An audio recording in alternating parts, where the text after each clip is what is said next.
எல்லாருக்கும் வணக்கங்க. நம்ம எல்லாருக்குமே தெரியும் ஏப்ரல் 22 வந்து இந்த பகல்காம் அட்டாக் நடந்தது. அதுக்கப்புறமா வந்து நம்ம இந்த இண்டஸ் வாட்டர் ட்ரீட்டி அந்த தண்ணி வந்து போகிறத வந்து நம்ம வந்து நிறுத்தி வச்சுருக்காங்க நம்ம இந்தியா பாகிஸ்தானுக்கு. இது வந்து யுனைடெட் நேஷன்ஸ் இந்த இதில் வந்து பேசியிருக்காங்க என்ன காரணம் என்ன ஏது அப்படிங்கிறத. இது மெயின் காரணம் வந்து டெரரிசம் வந்து இவங்க வந்து ஜாஸ்தி பண்ணிகிட்டே இருக்காங்க. அப்புறம் இஸ்லாமாபாத் வந்து 2 வருஷம் முன்னாடியே பேசியிருக்காங்க. பட் ஆனால் வந்து அவங்க எப்போ வந்து ஈடு கொடுக்கல அப்படிங்கிற மாதிரி தான் பேசியிருக்காங்க.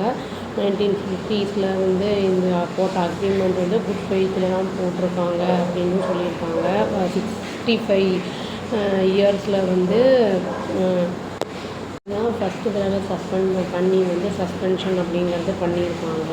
வந்து இவங்க வந்து கிட்டத்தட்ட 40 டிகேட்ஸ் ஆகுது. அதான் 40 வருஷமாக வந்து நிறைய வந்து தௌசண்ட்ஸ் ஆஃப் அட்டாக் பண்ணியிருக்காங்க.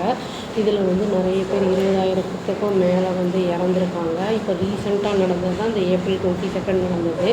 அதுக்கப்புறம் தான் வந்து நம்ம ரீஅட்டாக் பண்ணோம். அங்கே வந்து அவங்களோட வந்து சிவிலியன்ஸ் எல்லாம் வந்து எதுவுமே பண்ணாமல் வெறும் டெரரிஸ்ட் கேம்பை மட்டும்தான் வந்து அட்டாக் பண்ணுவாங்க. இவங்க தான் வந்து சிவிலியன்ஸு எல்லாத்தையும் வந்து ரீஜனல் பிளேசஸ் இது எல்லாத்தையுமே வந்து அட்டாக் பண்ணுறாங்க. இனியுமே பண்ணிகிட்ருக்காங்க. நம்ம அதாவது பாகிஸ்தான் என்ன டெரரிசம் வந்து இது பண்ணாலும் வந்து ஆட்களை வந்து தீவிரவாதத்தை வந்து ஏற்படுத்துறதுக்கு வந்து மோட்டிவேட் பண்ணாலுமே நம்ம இந்தியா வந்து இது வரைக்கும் வந்து பொறுமையாகவும் பெருந்தன்மையாக தான் இருந்திருக்கு அப்படின்னு வந்து இப்போ யுனைடெட் நேஷன்ஸோட பர்மனன்ட் செக்ரட்டரி ஹரிஷ் அப்படிங்கிறவர் வந்து பேசியிருக்காரு. இது வந்து வெறும் நம்ம ரீஜனல் செக்யூரிட்டி கன்சர்னுக்கு மட்டும் இல்லாமல் ரீஜனல் செக்யூரிட்டி கன்சர்ன் மட்டும் இல்லாமல் மற்ற ஃபேக்டர்ஸும் இருக்குது இதில். அதாவது இந்தியாவோட எனர்ஜி ரிக்வயர்மெண்ட், அப்புறம் வந்து டேமோட சேஃப்டி இது எல்லாத்துக்கும் தான் சேர்த்து தான் வந்து இவங்க வந்து நம்ம இந்தியா இந்த டிசிஷனை எடுத்திருக்காங்க. அதுவுமே சொன்னாங்க இந்த ட்ரீட்டி பற்றி பேசணுன்னா நீங்கள் டெரரிசம் வந்து நிறுத்துறேன் அப்படிங்கிற மாதிரி ஒரு பேச்சுவார்த்தைக்கு வாங்க, அதுக்கு அப்புறமா நம்ம பண்ணலாம் அப்படின்னு சொன்னாங்க. பட் இது வரைக்கும் வந்து அவங்க வந்து டெரரிஸ்ட் அட்டாக்கை வந்து நிறுத்தலை. இந்தியா வந்து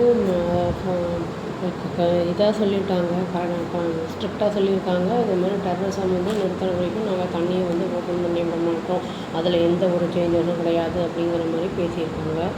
ஃபயர் அப்படிங்கிறது வந்து தற்போதைக்கு வந்து நிறுத்த தான் பட்டிருக்கு அப்படின்னு சொல்லியிருக்காங்க. இது வந்து டெரரிஸ்ட்டு அட்டாக் அகெயின்ஸ்ட்டு வந்து டெரரிசம்லாம் வந்து கண்டிப்பாக கண்டினியூ ஆகும். அந்த மாதிரி இந்தியாவுக்கு வந்து யாராவது வந்து டெரர் த்ரெட்டெல்லாம் இருந்ததுன்னா அதை கண்டிப்பாக நாங்கள் வந்து டாலரேட் பண்ண மாட்டோம் அப்படிங்கிற மாதிரி தான் பேசியிருக்காங்க. நேற்று வந்து எல்லா சீஃப் மினிஸ்டர்ஸ் யூனியன் மினிஸ்டர்ஸ்லாம் வச்சு வந்து ஒரு மீட்டிங் நடந்திருக்கு. அதாவது நிதி ஆயோக் அப்படின்னு சொல்லிட்டு இனிமேல் தான் மேலே என்ன ப்ரொசீட் பண்ண போகிறாங்கன்னு தெரியும். அவ்வளோதாங்க. தேங்க்யூ.